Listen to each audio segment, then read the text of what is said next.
Assalamualaikum warahmatullahi wabarakatuh.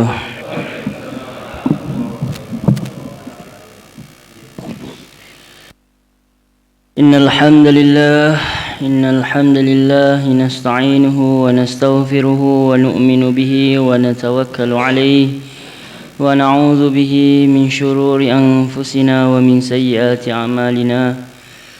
من يهده الله فلا مضل له ومن يضلله فلا هادي له أشهد أن لا إله إلا الله وحده لا شريك له وأشهد أن محمدا عبده ورسوله أما بعد قال الله سبحانه وتعالى يرفع الله الذين آمنوا منكم والذين أوتوا العلم درجات وقال رسول الله صلى الله عليه وسلم من سلك طريقا يلتمس فيه علما سهل الله له طريقا إلى جنة أو كما جاء في الحديث. Alhamdulillah, pertama kali kita syukur terhadap Allah Subhanahu wa taala dengan mengucapkan alhamdulillah. Masih diberi kesempatan untuk ibadah kepada Allah, untuk berkumpul bersama mengingati Allah Subhanahu wa taala. Semoga dengan majelis ini berkumpul bicara tentang kebaikan, bicara tentang ilmu, bicara tentang Al-Quran, firman-Nya Allah, sunnahnya Rasulullah sallallahu alaihi wasallam. Dengan majelis ini Allah mengampuni semua dosa-dosa kita. Dan Allah memasukkan kita sareng-sareng sama-sama bareng-bareng ke surganya Allah Subhanahu wa taala.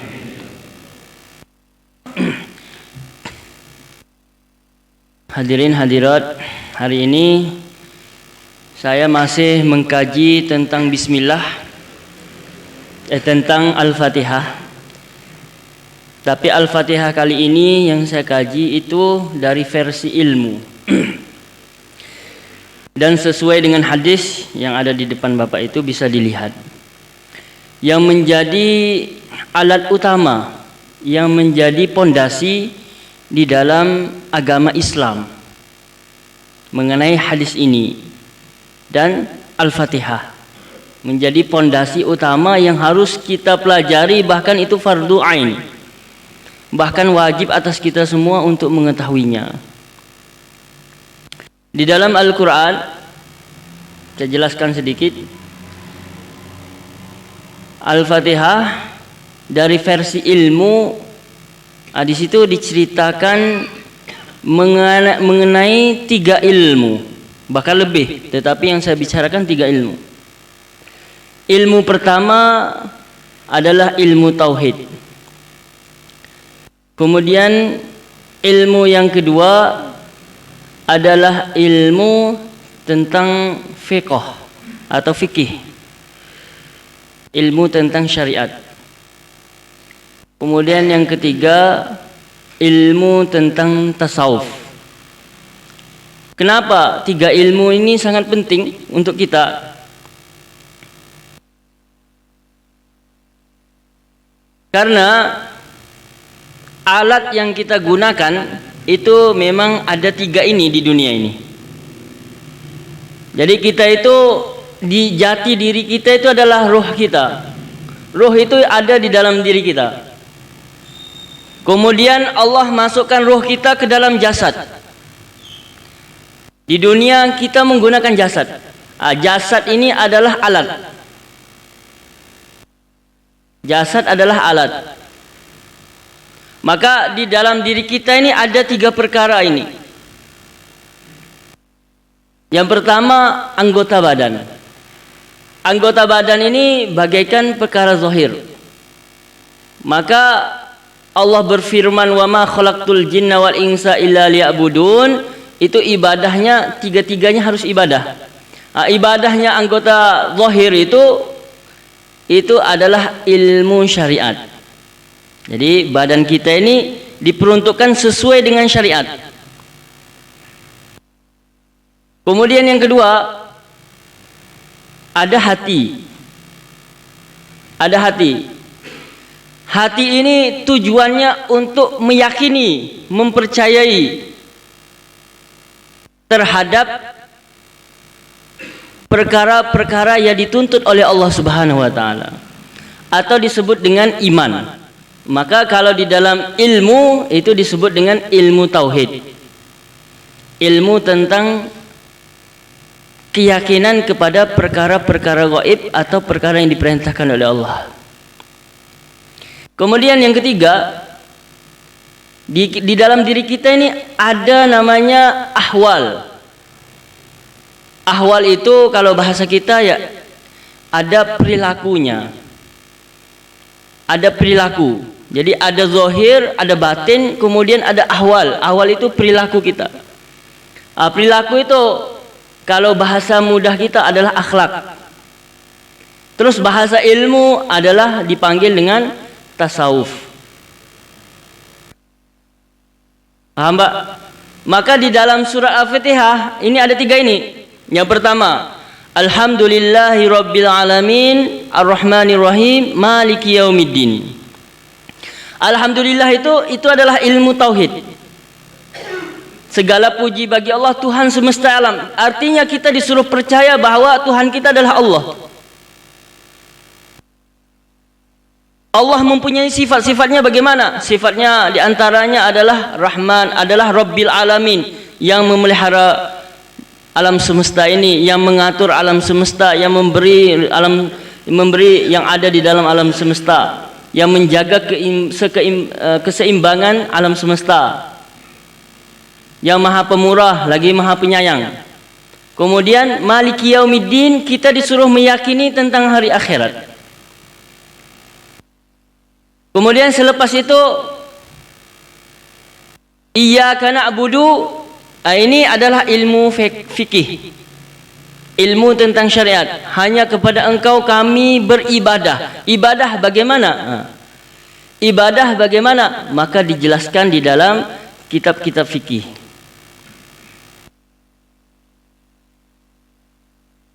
Kemudian yang Iyyaka na'budu wa iyyaka nasta'in, ini adalah ilmu tasawuf. Kita sudah ibadah, tetapi hati kita harus luruskan. Kami semua tidak bisa ibadah kecuali ditolong oleh Allah Subhanahu wa taala untuk ibadah.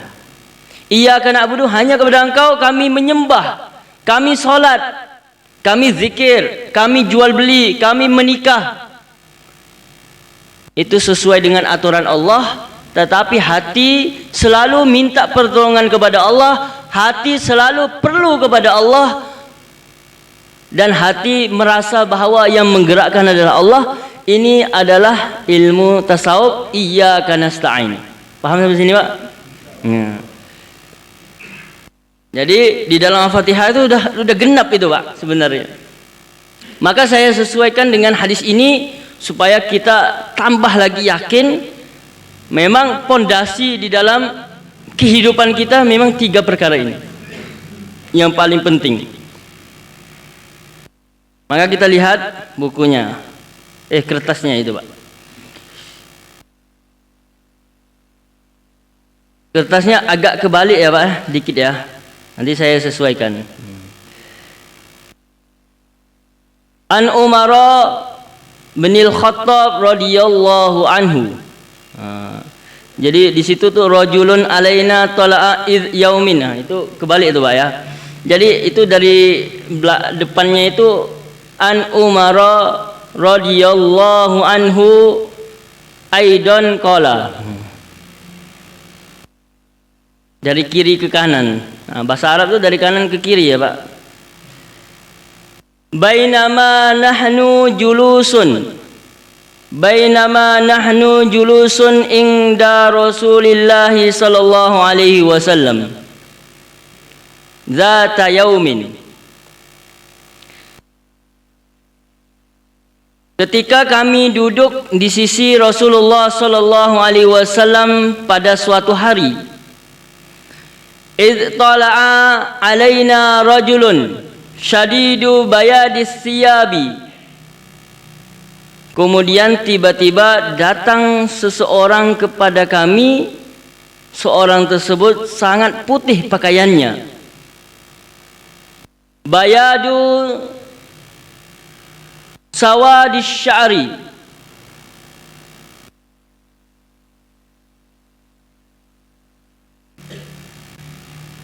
Kemudian sangat hitam. Syadidus sawadi sya'ri, ya. Sangat hitam rambutnya. Pakaiannya sangat putih, rambutnya sangat hitam. La yura alaihi asarus safari. Tidak terlihat bekas perjalanan sama sekali. Wala ya'rifu minna ahadun. Dan di antara kami sama sekali tidak ada yang mengenal laki-laki tersebut. Hatta jalasa ilan nabiyyi sallallahu alaihi wasallam, sehingga dia duduk di depan Nabi sallallahu alaihi wasallam. Fa asnada rukbataihi ila rukbataihi, kemudian dia menyandarkan lututnya kepada lututnya baginda Nabi sallallahu alaihi wasallam. Wa wada'a kaffaihi ala fakhidaihi, kemudian dia meletakkan kedua telapak tangannya di atas kedua pahanya Nabi. Wa qala ya Muhammad, kemudian dia berkata, wahai Muhammad. Ini sahabat sudah mulai heran sama dia nih. Ini siapa ini? Tidak ada bekas-bekas perjalanannya. Badannya itu rapi sekali, baju putih. Orang Arab itu kalau perjalanan jauh itu kan pasir, jadi kelihatan bekas-bekas safarnya. Ini bajunya putih sekali, kemudian rambutnya tidak awautan, sangat rapi. Terus duduk dengan akrab dengan di depan Nabi, terus mengatakan ya Muhammad. Di kalangan kami gak ada yang manggil Nabi ya Muhammad, tuh gak ada. Ya Rasulullah. Ini ya Muhammad. Ini bukan orang biasa ini.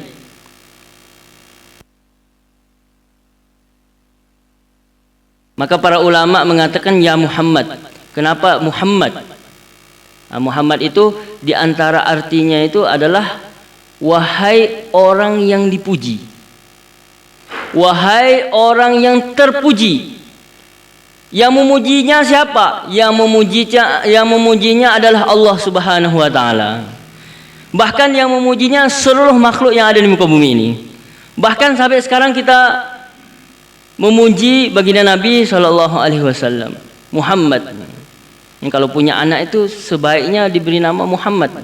Nanti nama yang di belakang itu di belakang. Nanti yang di awalnya itu diawali dengan Muhammad. Ini nama satu-satunya nama yang dipanggil duluan nanti di mahsyar. Ya Muhammad, akhbirni anil Islam. Beritahukanlah kepada aku mengenai Islam. Faqala Rasulullah sallallahu alaihi wasallam,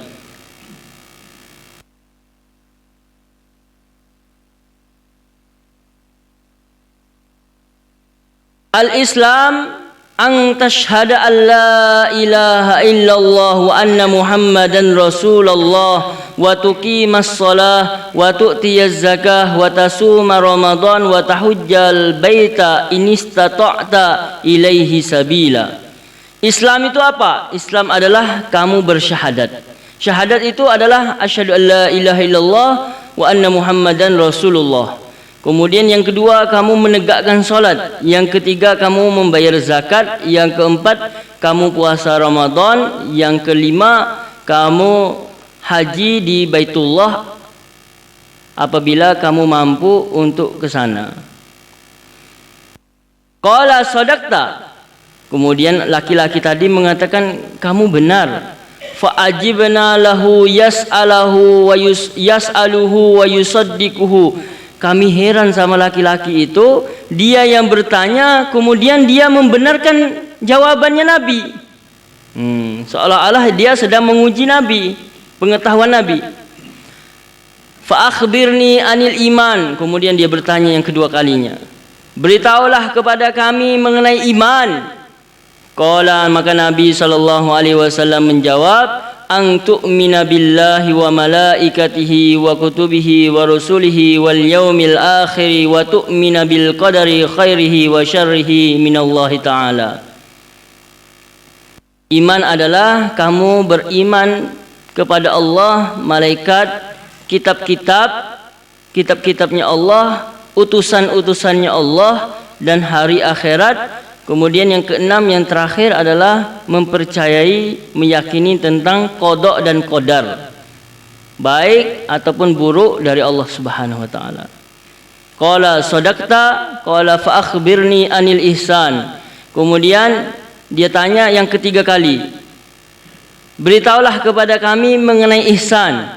Apa itu ihsan?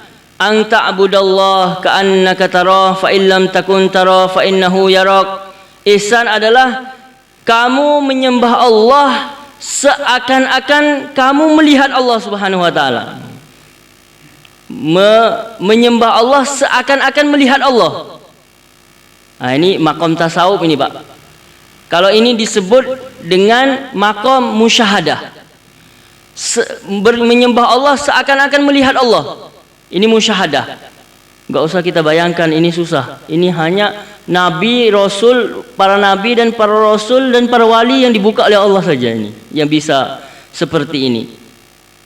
Tapi Nabi memberi solusi. Kalau kamu enggak bisa musyahadah, maka yang ada yang kedua. Yang kedua disebut dengan maqam muraqabah. Apa itu maqam muraqabah? Fa illam takun tarah fa innahu yarak. Apabila kamu ibadah seakan-akan melihat Allah, tidak mampu, maka yang kedua ada, yaitu kamu merasa bahwa Allah Maha melihat kamu. Jadi yang pertama musyahadah, melihat Allah. Kalau enggak bisa, Allah melihat kamu, Allah mengawasi kamu. Ini disebut dengan maqam apa, Pak? Muraqabah, bukan muqarabah ya. Muqarabah, muraqabah. Raqabah itu artinya mengawasi. Muraqabah. Malaikat raqib. Raqib itu malaikat yang selalu memantau kita, selalu mengawasi kita. Ini ihsan yang kedua. Kemudian dia tanya lagi. Nah, ini dia tidak mengatakan sadaqta langsung, tapi dia mengatakan akhbirni anis sa'ah. Wahai Muhammad, beritahu kepada saya mengenai sa'ah. Sa'ah itu hari kiamat. Kapan terjadi hari kiamat? Maka Nabi mengatakan mal mas'ulu anha bi'alama minas sa'il. Yang bertanya, yang ditanya sama-sama tidak tahunya. Fa akhbirni an amaratiha. Kalau kita enggak tahu, kalau enggak tahu hari kiamat kapan terjadi, hanya Allah yang tahu. Innallaha indahu ilmus sa'ah wa yunazzilul ghaitsa wa ya'lamu ma fil arham wa ma tadri nafsum madza taksibu ghadan wa ma tadri nafsum bi ayyi ardin tamut. Kalau kita enggak tahu, kalau kamu enggak tahu, maka beritahu saya tentang tanda-tanda kiamat. An amaratiha. Apa tanda kiamat? Ang talidal amatu rabbataha. Kamu akan melihat bahwa seorang budak perempuan akan melahirkan tuannya. Jadi seorang budak perempuan, dia melahirkan tuan. Jadi lahir anak, anaknya jadi tuannya ibunya. Maka nanti akhir zaman itu akan terjadi peperangan besar. Kemudian orang Islam melawan orang kafir kalah. Kemudian perempuan-perempuan kafir itu dijadikan budak semua, Pak. Jadikan budak, yang Eropa, yang Cina, yang Korea itu jadi budaknya orang Islam semua. Itu milik orang Islam. Kemudian orang Islam kemudian mengumpuli budak-budaknya. Yang lahir anak itu anaknya jadi tuan. Itu di akhir zaman nanti. Tetapi ada ulama yang menafsirkan, yang mengatakan bahwa ini sudah terjadi. Angtalidal amatu rabbataha ini sudah terjadi. Terjadi bagaimana? Orang tua melayani anaknya. Jadi anaknya di rumah itu bagaikan seorang raja. Enggak pernah ngapain, semuanya dikerjakan oleh orang tuanya. Yang nyuci baju ibunya, yang masakin makanan ibunya, yang kerja ayahnya, anaknya tinggal enaknya saja. Kemudian setelah besar, anak durhaka kepada orang tua, suka nyuruh-nyuruh orang tuanya. Nah, ini diantara tanda akhir zaman. Yang seharusnya seorang anak itu berkhidmat kepada orang tuanya, ini anak dikhidmatin oleh orang tuanya. Sudah terjadi belum, Pak? Sudah terjadi ya. Itu yang pertama. Yang kedua, wa antaral hufatal urata ala tari'a asya'i yatatawaluna fil bunyan.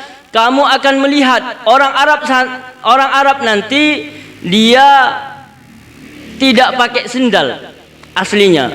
Aslinya orang yang enggak pakai sendal, orang miskin enggak pakai sendal, telanjang dadanya. Kemudian dia mengembala kambing. Ini orang miskin ini. Telanjang dada, enggak punya pakaian, enggak punya sendal. Miskin, mengembala kambing, tiba-tiba menjadi kaya mendadak.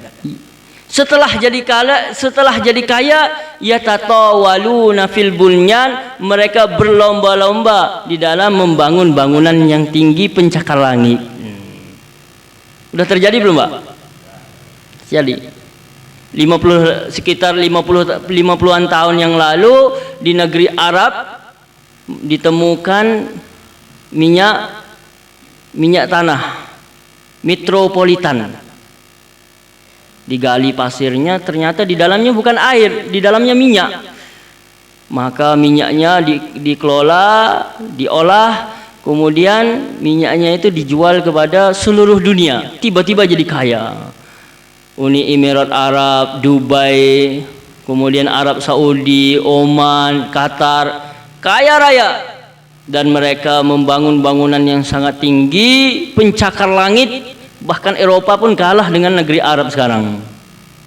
Bahkan gedung tertinggi bukan lagi di Amerika, bukan lagi di England, bukan lagi di Perancis, tetapi di Dubai.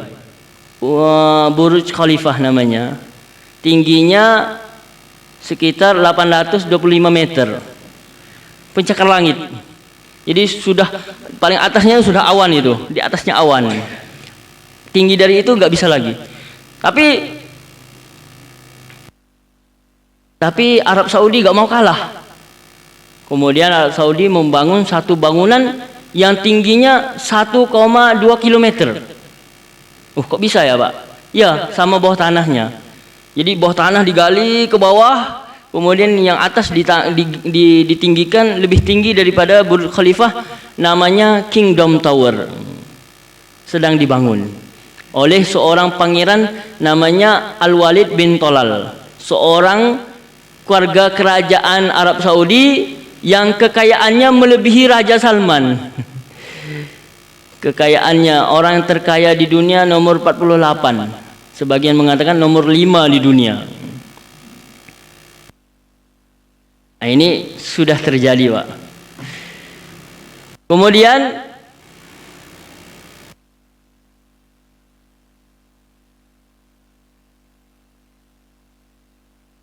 Sayyidina Umar mengatakan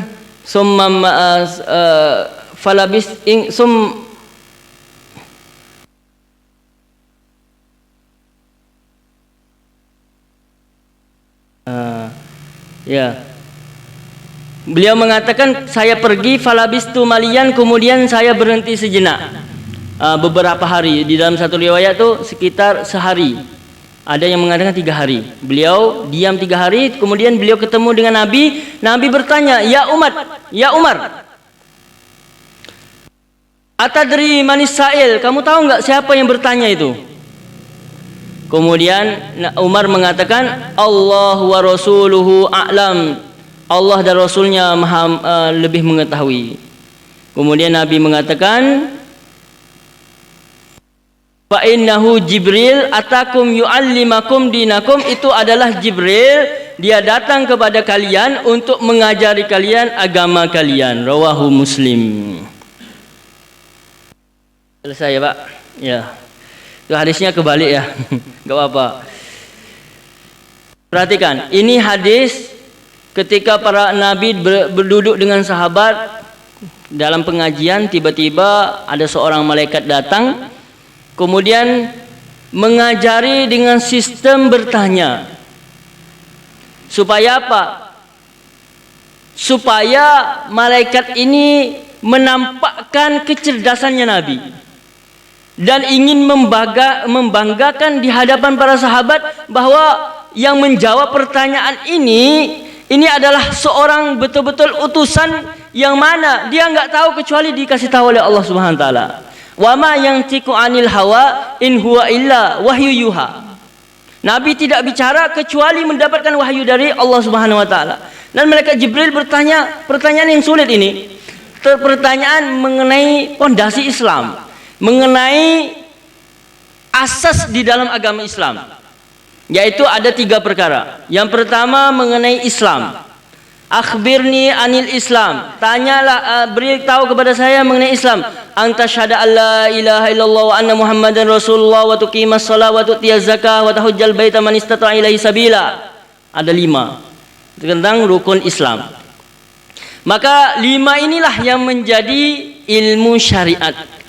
Ilmu yang wajib setiap orang muslim mempelajarinya, atau disebut dengan ilmu fikih. Maka hidup sekali di dunia, zahir kita ini kita harus sesuai dengan 5 rukun Islam ini, Pak. 5 rukun Islam ini merupakan ilmu syariat yang harus kita turuti perintah Allah dan meninggalkan larangan Allah. Maka kalau ada orang mengatakan yang penting hatinya, pakaian tidak penting. Ada seorang bapak-bapak, waktu saya khurut di Yogyakarta, kemudian dia itu pakai celana pendek masuk masjid. Kemudian ditegur sama jamaah, "Pak, kalau ke masjid itu kalau bisa pakai sarung." Maka bapak itu bilang, "Allah itu melihat hati kita. Mau pakaian, mau sorban, tapi hatinya rusak ya jadi munafik," kata dia. Masya Allah, hebat bapak itu.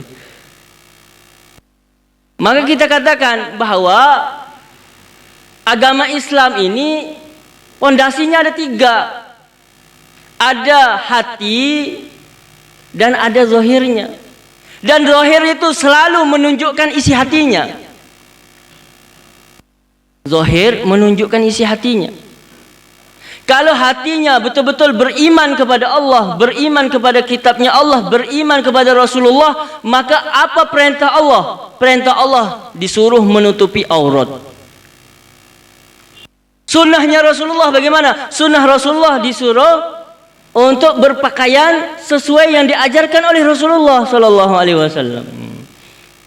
Rasulullah mengajarkan pakai kopiah. Kita pakai kopiah. Rasulullah mengajarkan pakai sorban. Orang pakai sorban solat maka dilipat gandakan 70 kali lipat orang yang enggak pakai sorban ketika solat. Berarti ini adalah sunnahnya Rasulullah. Maka zahir itu sangatlah penting. Orang kalau beriman kepada Allah maka zahirnya dia akan terjaga. Yang pertama. Yang kedua, zahir itu akan menjaga hatinya. Jadi pertama, zahir itu menunjukkan isi hati seseorang. Yang kedua, zahir itu akan menjaga hati seseorang. Kok bisa, Pak? Contohnya, kalau kita ini pakai pakaian jubah putih, kemudian sorbannya gede. Kira-kira mau maksiat itu tega apa tidak, Pak? Masuk karaoke, diskotik. Ada diskotik kita masuk pakai sorban, pakai jubah. Kira-kira kita bisa masuk nggak? Bisa masuk nggak, Pak? Kira-kira? Nggak bisa kan? Kenapa nggak bisa? Malu. Ya, kata-kata malu itu, malu dengan pakaiannya, itu menunjukkan bahwa zahir itu menjaga hatinya. Maka kalau orang mau maksiat, dia akan lepas dulu, Pak. Lepas dulu baru maksiat. Maka di dalam hadis Nabi itu, Nabi selalu bersabda bahwa pakaian itu memberi pengaruh kepada diri kita. Kalau orang itu berpakaian dari kulitnya hewan, maka dia akan mempunyai sifat seperti hewan. Dia mempunyai nafsu seperti hewan. Wallahu ta'ala alam.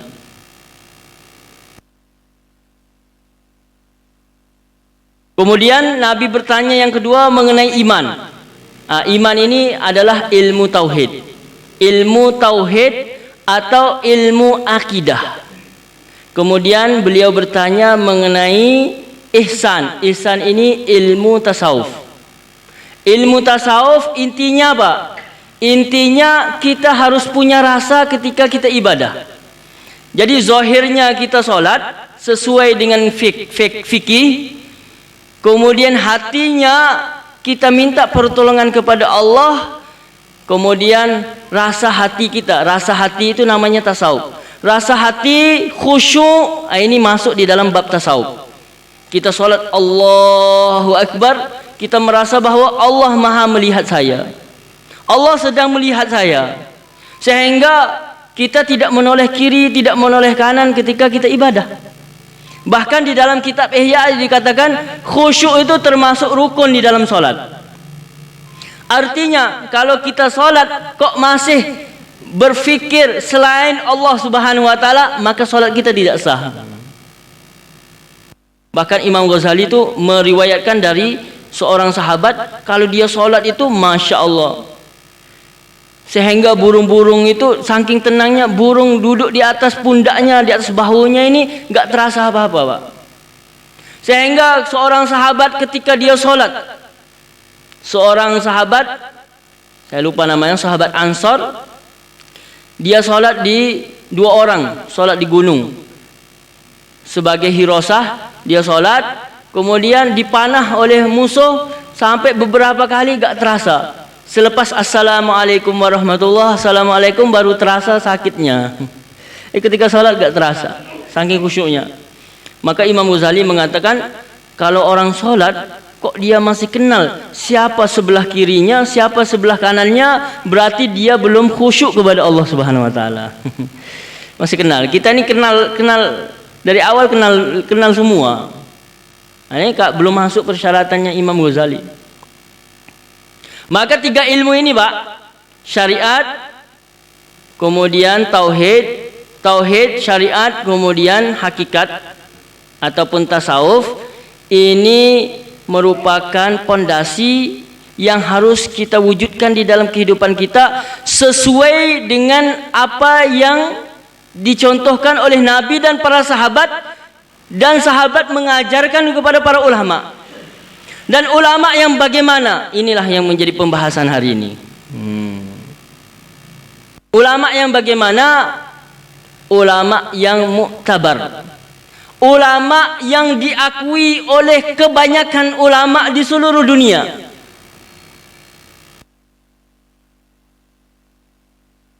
Alaikum bisawadil a'zam, berpegang teguhlah oleh kalian bisawadil a'zam, dengan mayoritas umat Islam. Apa pegangan mayoritas umat Islam? Itu kita harus berpegang. Karena umat Islam yadullah alal jamaah. Umat Islam tidak akan sesat secara keseluruhan, enggak. Kalau mereka berkumpul jadi satu, itu enggak mungkin sesat. Yang sesat itu yang ngerecel. Man syazza finnar. Siapa yang ngerecel itu biasanya itu telah keluar dari mayoritas umat Islam. May ya'ish minkum ba'di fasayara ikhtilafan katsira. Nabi mengatakan, siapa yang hidup setelah aku, maka dia akan melihat ikhtilafan katsira, perbedaan pendapat yang sangat banyak di antara umat-umat Islam. Nabi sudah tahu. Maka Nabi memberi pesan kepada umat Islam, fa'alaikum bisunnati wa sunnatil khulafa'ir rasyidin al-mahdiyyin. Alaikum addu alaikum bin nawajis. Maka solusi kalian adalah kalian berpegang teguh dengan sunnahnya Nabi dan berpegang teguh dengan sahabat khulafa ar-rasyidin dan sahabat-sahabatnya Nabi. Pegang teguh dengan mereka. Di dalam hadis yang lain Nabi mengatakan bahwa ma ana alaihi wa ashabi, berpegang teguh kepada Nabi dan berpegang teguh kepada sahabat-sahabatnya Nabi. Berpegang teguh kepada Nabi ini disebut dengan ahlu sunnah. Berpegang teguh dengan sahabat Nabi ini disebut dengan wal jamaah. Maka maksudnya adalah berpegang teguhlah dengan ahlu sunnah wal jamaah.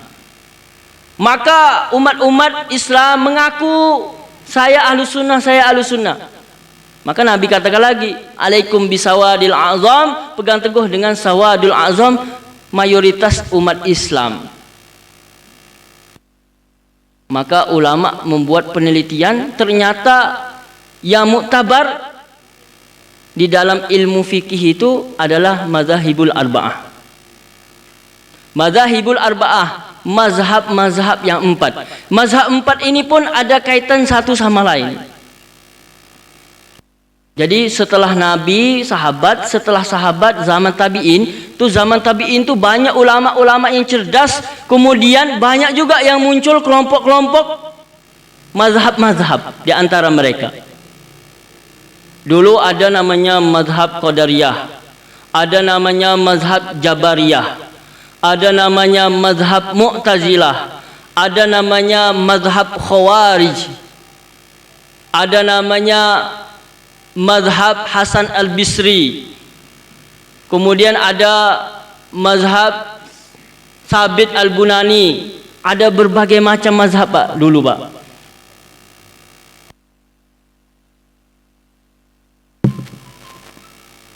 Tapi tidak ada yang meneruskannya, sehingga muncullah ketika itu seorang ulama dari Irak namanya Al-Imam Abu Hanifah. Imam Abu Hanifah kecerdasannya yang sangat luar biasa, akhirnya jadilah namanya mazhab Hanafi. Imam Abu Hanifah ini di Irak. Di Madinah ada namanya Imam Malik. Imam Malik inilah yang menjadi mazhab Maliki. Selepas Imam Malik muncul seorang muridnya namanya Muhammad Asy-Syafi'i. Maka yang kemudian menjadi mazhab Syafi'i, muridnya Imam Malik. Imam Malik gurunya, Imam Syafi'i muridnya. Saking pintarnya Imam Syafi'i sampai menghafal semua pelajaran-pelajarannya Imam Malik, hafal semua. Sampai Imam Malik mengatakan, wahai Syafi'i, ilmu saya sudah habis, sekarang saya mau mengirim kamu pergi ke satu ulama yang ada di Basrah. Akhirnya dikirimlah Imam Syafi'i pergi untuk ketemu dengan muridnya Imam Abu Hanifah, namanya Muhammad bin Hasan Asy-Syaibani. Jadi muridnya Imam Abu Hanifah ada dua yang terkenal, Qadi Abu Yusuf, kemudian Muhammad bin Hasan Asy-Syaibani.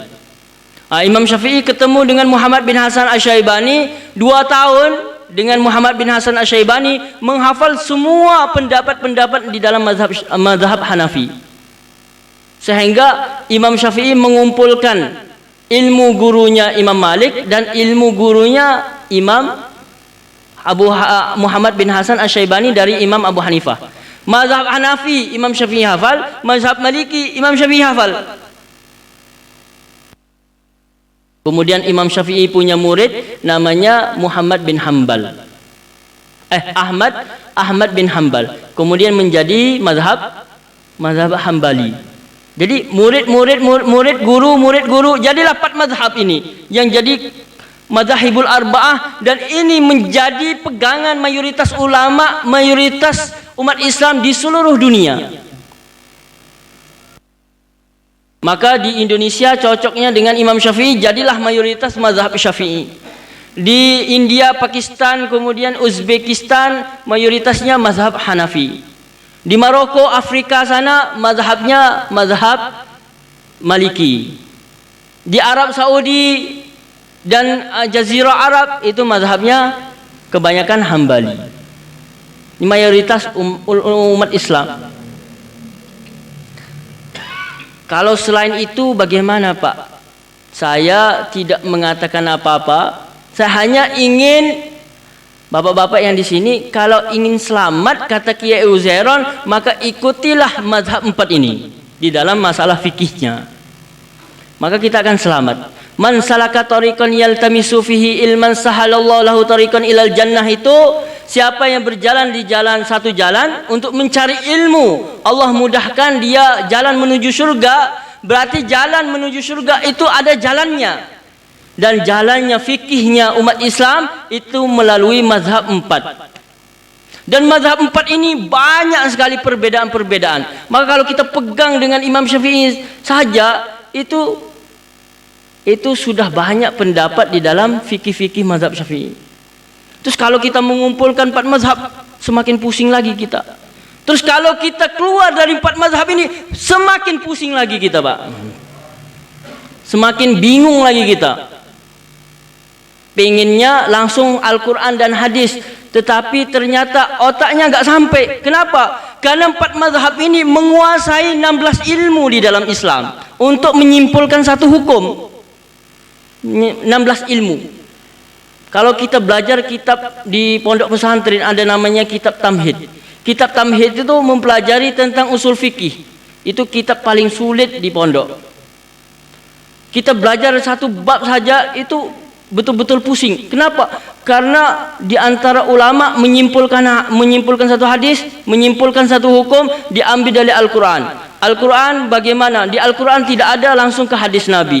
Hadis Nabi bagaimana? Tidak ada langsung kepada perkataan ulama, ijma' ulama. Ijma' ulama gak ada, nanti baru ke kias. Bagaimana kiasnya, bagaimana dengan perkataan ulama, dengan hadis Nabi, dengan Al-Quran. Terus nanti di situ ada pelajaran usul fikih. Usul fikih itu nanti mempelajari perintah, amar. Perintah itu menunjukkan apa saja. Perintah menunjukkan langsung dikerjakan. Perintah menunjukkan satu kali dikerjakan sudah cukup.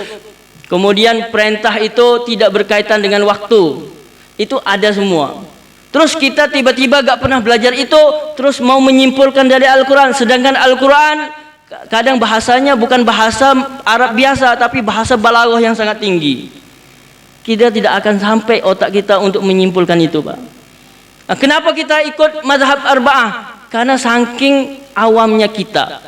Maka istilahnya itu, kita itu tinggal makan nasinya saja yang sudah dimasak oleh para ulama. Mereka yang mencari bahan-bahannya, mereka cari bawangnya, mereka cari resep-resep masaknya. Mau masak tomseng, kemudian ulama itu membuat tomseng resepnya ini, caranya masukkan bawang, masukkan ini. Ketika jadinya itu disuguhkan ke kita, kita tinggal menikmatinya saja. Loh, terus kita pinginnya masak sendiri. Masak sendiri harus belajar dulu, Pak. Nanti yang seharusnya yang dimasukin garam, yang dimasukin gula, karena gula sama garam mirip, ternyata keasinan, ternyata kemanisan dan lain sebagainya. Wallahu ta'ala alam. Paham sampai sini, Pak ya? Kemudian ada yang kedua. Udah habis, Pak? Belum ya? Belum.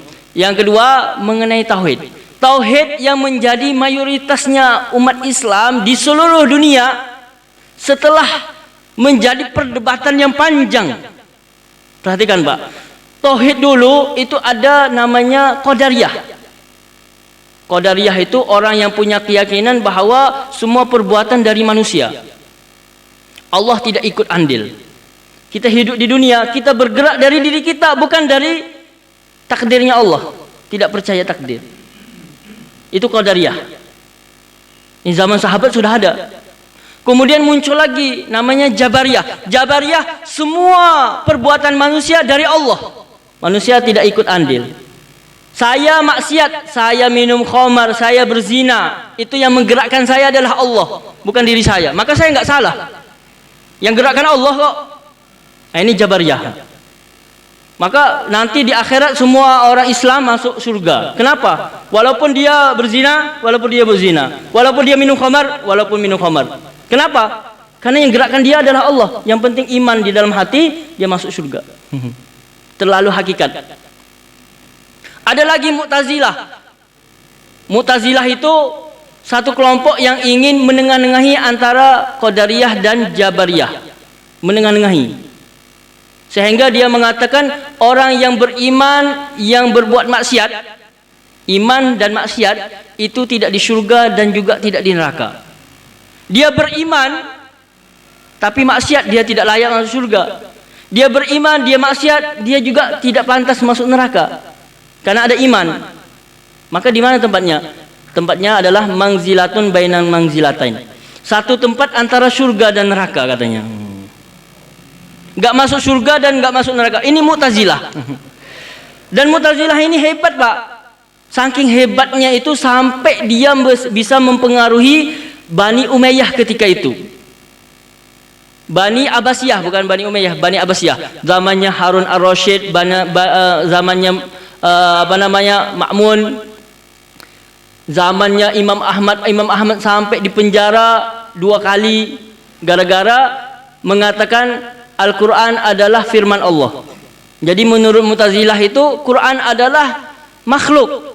Quran adalah makhluk. Kenapa makhluk? Karena berpisah dengan Allah Subhanahu wa taala. Sedangkan firman Allah itu ya harus dari Allah, bukan enggak berpisah.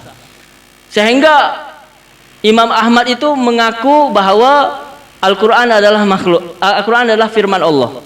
Langsung dipenjara sampai 2 kali, sampai dipukul di dalam penjara. Kemudian setelah perjuangannya Al-Imam Asy'ari, setelah perjuangannya muridnya Imam Asy'ari namanya Abu Bakar Al-Baqillani, akhirnya dikembalikan kerajaan-kerajaan Islam yang pahamnya Mu'tazilah menjadi paham Ahlussunnah wal Jamaah. Sehingga Imam Asy'ari saking memikirkan umat di seluruh dunia, akhirnya beliau membuat satu materi, satu kaidah yang memudahkan umat. Namanya Aqaid Khamsin, Akidah 50. Akidah 50, 20 sifat wajib bagi Allah, 20 sifat mustahil bagi Allah. Kemudian 4 sifat wajib bagi Nabi, kemudian 4 sifat mustahil bagi Nabi, kemudian sifat jaiz bagi Allah. Dibuat. Supaya apa dibuat itu? Memudahkan umat, dan itu diperjuangkan sampai berabad-abad. Tiba-tiba Allah ingin menguji umat Islam. Kemudian tahun 700-an muncul satu kelompok, namanya kelompok Ibnu Taimiyah. Dia memperjuangkan, ingin mengembalikan umat Islam kepada Al-Quran dan hadis. Akhirnya jadilah peperangan perdebatan antara Ahlussunnah wal Jamaah, Al-Imam Asy'ari dengan Ibnu Taimiyah sampai sekarang yang belum ada selesainya. Terus yang mayoritas yang mana, Pak? Yang mayoritas Asy'ari. Asy'ari itu ada di Asia ini rata-rata Asy'ari. Yang mazhab Syafi'i rata-rata Asy'ari, kemudian yang mazhabnya Hanafi itu rata-rata Abu Mansur Al-Maturidi. Jadi kalau kata Kiai Uzaran, kalau kamu berpegang teguh dengan tauhid, pegang teguh dengan 2 ulama ini, yaitu Imam Asy'ari dan Imam Maturidi. Udah 2 ini aja. Yang lain bagaimana? Yang lain insya Allah selamat, tapi tidak ikut bisnya mayoritas ulama, mayoritas umat Islam di seluruh dunia. Itu aja. Kemudian yang ketiga, tasawuf. Tasawuf ini masalah hati. Masalah hati ikut 2 orang. Yang pertama Imam Junaid Al-Baghdadi, yang kedua Imam Al-Ghazali. Kitab Ihya Ulumuddin itu dikaji di Nusantara, dikaji di Indonesia dan sekitarnya.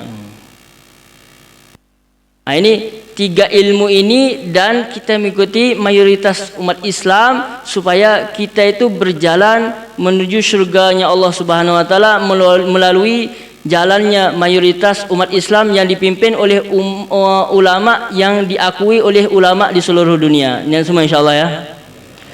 Wallahu taala alam. Cukup ya, Pak? Ya, cukup. Insyaallah. Berikutnya tanya jawab. Ibu-ibu, kalau ndak ada pertanyaan ndak usah dipaksakan. Nah, ini arep tanya monggo. Nggih, kedap ibu-ibu riyen mangke waktu bapake Dokter Dedi.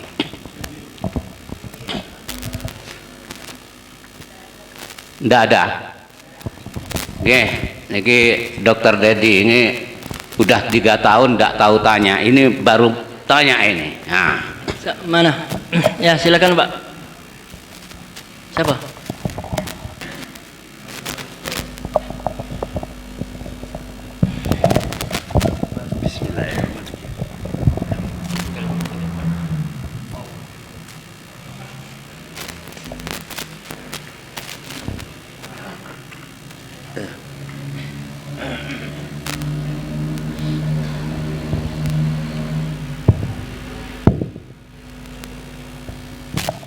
Bismillahirrahmanirrahim.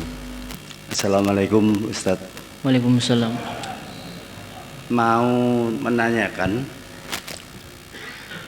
pentingnya sedekah subuh.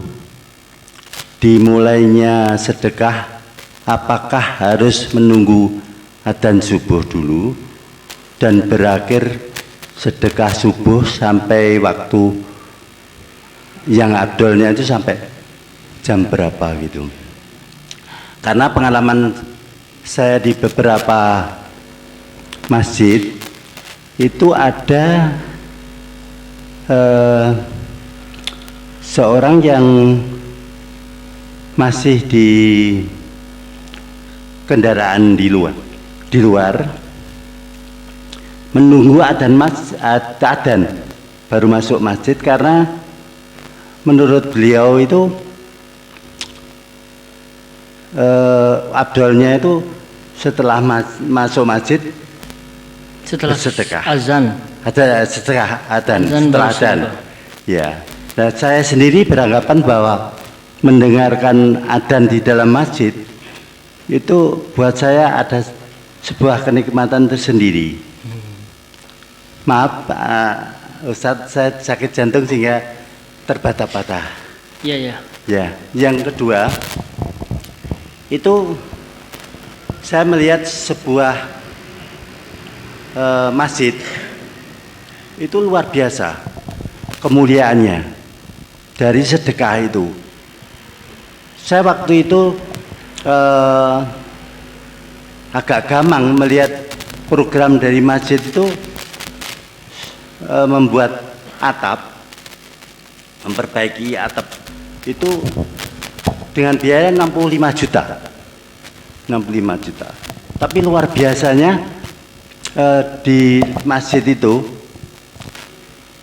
itu dari jamaah hampir semuanya bersedekah. Tercatat nama-namanya itu yang bersedekah, tidak disebutkan rupiahnya, Ustadz. Itu 102 orang yang bersedekah itu. Nah, dari 65 juta itu tercapai hanya waktu 3 minggu. Tercapai targetnya itu hampir 67 juta. Dan insya Allah sampai hari ini itu mencapai 81 juta. Jadi semangatnya luar biasa dari jamaah itu. Tanpa disebutkan jumlahnya, tapi namanya muncul. Ya. Nah, namanya itu bisa berulang-ulang, Ustadz. Jadi nama nama Pak Imin atau siapa itu bisa muncul di 3 kali sampai 5 kali. Ya. Terima kasih, Ustadz. Ya, Assalamualaikum warahmatullahi wabarakatuh. Sedekah subuh. Sedekah itu tidak ada batasannya ya Pak. Tidak ada batasan nominalnya dan tidak ada batasan waktunya. 24 jam kita bisa sedekah. Tapi ada waktu-waktu terbaik kalau kita sedekah.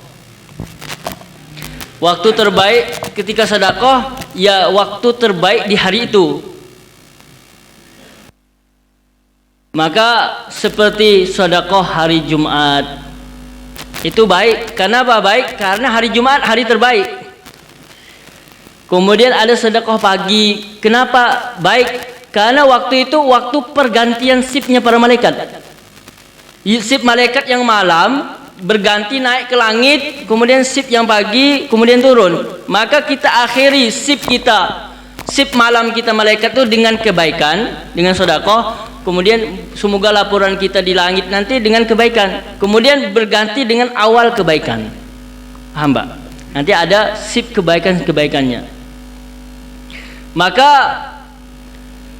mungkin sedekah subuh itu istilahnya orang Indonesia atau istilahnya suatu jamaah untuk mendapatkan fadilah sedekah di pagi hari seperti saya katakan tadi di pergantian shift itu. Kemudian yang kedua itu sedekah subuh adalah istilah, Pak. Istilahnya jamaah supaya kalau jamaah di kampung itu, di desa itu, di daerah itu pingin sedekah untuk masjidnya, maka sebaiknya ketika waktu subuh masuk nanti kita bareng-bareng sedekah. Ini merupakan tertib di masjid tersebut untuk memudahkan siapa yang mau sedekah. Kalau datang malam gak ada yang nunggu, gak ada yang jaga, nanti bingung. Kalau mau sedekah maka sedekahlah di pagi hari karena di situ ada panitianya, ada dan lain sebagainya. Paham gak, Pak? Paham? Ya. Itu dua kemungkinan. Istilahnya orang Indonesia sehingga menjadi kebiasaan dan itu diambil dari waktu yang terbaik yaitu waktu di pagi hari. Pagi harinya itu ya apakah sebelum subuh atau setelah subuh? Ya pagi hari dihitung setelah subuh. Tetapi tidak menghalangi orang mau sedekah sebelum subuh. Kadang kita membatasi setelah subuh sehingga kita gak mau masuk masjid kecuali setelah subuh. Ini salah. Salah. Jadi masuklah masjid waktu tahajud kalau bisa. Waktu tahajud gak ada orang, kita masuk masjid. Nanti kita sedekahnya pas mungkin setelah azan dikumandangkan untuk mengikuti tertib-tertib. Ini uniknya orang Indonesia ya, Pak. Uniknya ya, saya ingin kasih tahu dari guru saya juga. Uniknya orang Indonesia, mereka membuat istilah-istilah yang mana istilah itu sampai orang awam tuh gak paham maksudnya, tetapi setelah diteliti itu ada dalilnya. Dalilnya wiridan habis sholat. Kalau tanya gak tahu, Pak, tapi dikerjakan turun temurun. Setelah dikaji, setelah ternyata semuanya ada hadis Nabi, ada dalil yang ditujukan kepada perbuatan tersebut. Paham, Pak? Itu namanya keunikannya orang-orang Indonesia, apalagi di Jawa ini. Ini di Jawa ini saya lihat ada kesemangatan ziarah kubur sampai mereka bikin satu bis khusus. Bis untuk ziarah ya. Untuk ziarah ke 9 wali bikin bis kayak orang mau pergi umroh. Pakaiannya sama semua, pakaian batik semua, yang putri pakaiannya sama. Lihat di seluruh dunia nggak ada, Pak. Cuma ada di Indonesia. Itulah keunikan orang Indonesia. Kebaikan-kebaikan yang dibuat turun temurun sehingga orang sekarang nggak tahu. Setelah dikaji itu ada kebaikannya. Kebaikannya apa? Ziarah berjamaah. Ada kesatuan di dalam perbuatan tersebut, dan lain sebagainya. Wallahu ta'ala alam. Paham nggak, Pak? Ya. Itu semoga tertib itu terus menerus ya, Pak ya. Bagus itu. Ya. Oke. Ini ada 3. Yang pertama, innalillahi wa inna ilaihi raji'un. Jemaah kita, istrinya Bapak Sutrisno Bandar meninggal hari Ahad kemarin, jadi mohon doanya nanti. Ya. Kemudian yang kedua, ini alhamdulillah jemaah kita ada program BPJS gratis. Insya Allah akan dilaksanakan pada hari Selasa tanggal 17. Sekarang kan 20, berarti Selasa depan. Program kita manfaatkan. Untuk itu kepada kita semua, programnya itu nanti cek darah lengkap gratis semuanya. Kemudian pap smear untuk ibu-ibu ini ya, bapak-bapaknya ndak usah minta di pap smear nanti.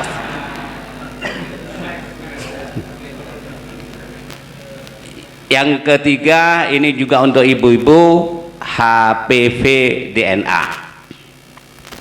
Kemudian yang persyaratan, jadi jenengan nanti bawa dari rumah, yaitu anggota BPJS aktif, entah itu kartu apa atau cukup kode atau apa, enggak tahu jenengan. Kemudian fotokopi KTP Jadi karena di sini ndak nyiapkan fotokopi, berarti hari Senin ini wis fotokopi, isuk Selasa dibawa sini. Karena jam 4 urung ono fotokopi buka.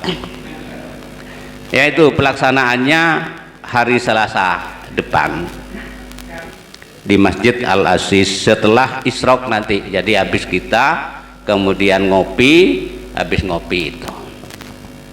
Kemudian yang ketiga, ini mumpung gandeng dengan yang disampaikan Dr. Dedi tadi, untuk kita semua saya pikir ini baik kita buat gerakan sodakoh sehari 1000 saja itu.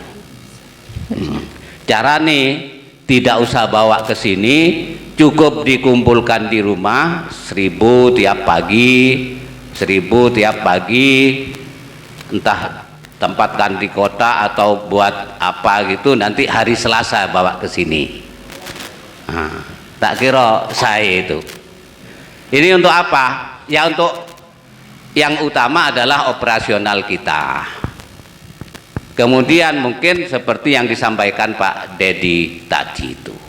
Jadi bisa untuk mengembangkan masjid kita ini. Memang alhamdulillah masjid kita itu ketoke itu dipasrahkan sama kita, karena alhamdulillah jamaah dari luar itu jarang ngisi di situ, walaupun sudah tak buatkan gudi gitu itu isinya Jumat kemarin 1 minggu itu 200 selawe.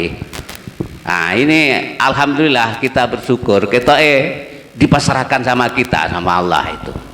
Nah, jadi jangan di rumah tiap hari nyemplung nih 1000 engkau dino Selasa digawarene. Nah, gitu saya gitu ya gitu.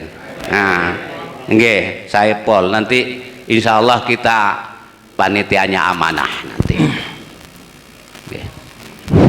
Insya Allah doa untuk yang nyuwun sewu Pak Aziz Bedi menambahkan ya. Oh nggih. Untuk program yang BPJS itu BPJS nanti sebaiknya langsung KTP-nya difoto aja di grup ngoten nggih, nanti dikirim ke grupnya Ibu atau Bapak. Oh ya nggih. Ke Ibu nanti saya printkan saja dari kantor. Oh gitu. Nggih, soalnya kita masih di flagging, didaftarkan di Faskesnya masing-masing puskesmas atau mungkin di kayak Dokter Diana gitu. Oh nggih nggih Gitu. nggih. Jadi enggak usah fotokopi aja, nanti oke. langsung difoto aja. KTP-nya difoto, Nggih. dikirim ke apa namanya di grup. Nanti Nggih. saya yang print aja di kantor. Nggih. Nggih. Ya. Jadi kenapa kita untuk apa program pemeriksaan gratis ini? Karena ibu yang di atas itu pegawai itu etane DPR itu loh, apa itu sing pokoknya sana itu. Terus ya. ini Ibu Sedoyo, Bapak Ibu, ini nanti untuk bapak-bapak ceknya sesuai dengan apa namanya, kadang ada yang kena hipertensi atau diabetes itu beda, cuma nanti pemeriksaan juga lengkap. Jadi kalau klaim nanti sekitar hampir 500.000, ada yang lebih Bapak, jadi nanti gratis yang bayari BPJS.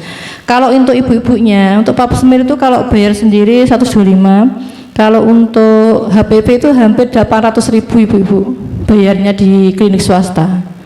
Itu difasilitasi BPJS, jadi nanti ya cuman itu foto KTP aja, nanti kita periksa di sini darah dan cek darah sama Pap Smear kalau ngersakaken.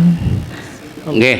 Nggih. Jadi KTP ini panjenengan jenengan foto kirim nang grup Selasa subuh, jangan grup yang lain. Kalau grup yang lain tidak nyampe nanti ya. Grup Selasa subuh nanti mau di fotokopi mau di print sama Bu Siti itu.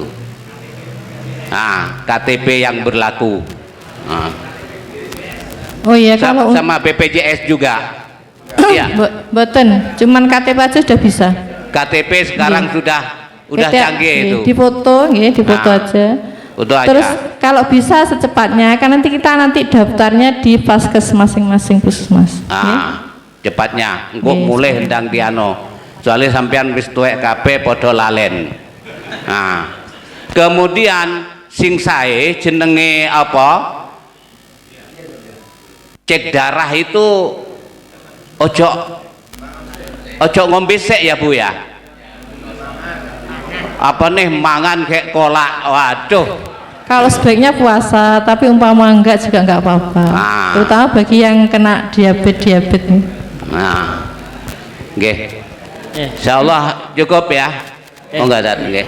Saya menutup dengan satu hadis Nabi, inna sadaqah tadfa'ul bala. Sungguhnya sedekah itu menolak bala.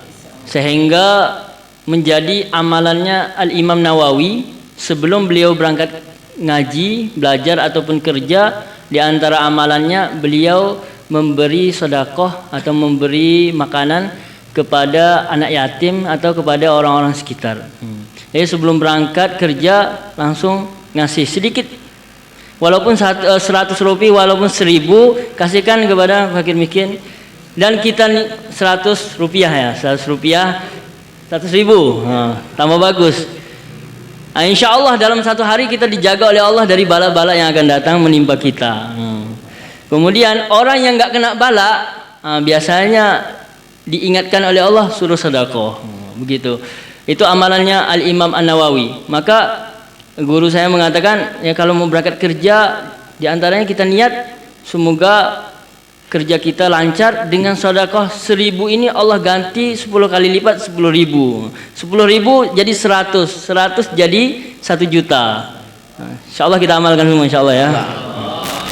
اللهم صل على سيدنا محمد وعلى آل سيدنا محمد كما صليت وسلمت على سيدنا إبراهيم وعلى سيدنا إبراهيم في العالمين إنك حميد مجيد اللهم آفد علينا من بركات آل عمران اللهم آفد علينا من بركات آل إبراهيم اللهم آفد علينا من بركات سيدنا محمد صلى الله عليه وسلم اللهم آفد علينا من بركات أولياء تسعة اللهم آفد علينا من بركاتهم اللهم آفد علينا من بركاتهم اللهم اغفر لها وارحمها وعافها واعف عنها اللهم اغفر لها وارحمها وعافها واعف عنها اللهم اغفر لها وارحمها وعافها واعف عنها اللهم اغفر لنا ذنوبنا وكفر عنا سيئاتنا وتوفنا مع الأبرار اللهم اغفر لنا ذنوبنا ولإخواننا المسلمين والمسلمات والمؤمنين والمؤمنات الأحياء منهم والأموات إنك سميع مجيب الدعوات ربنا آتنا في الدنيا حسنة وفي الآخرة حسنة وقنا عذاب النار سبحان ربك رب العزة عما يصفون وسلام على المرسلين والحمد لله رب العالمين الفاتحة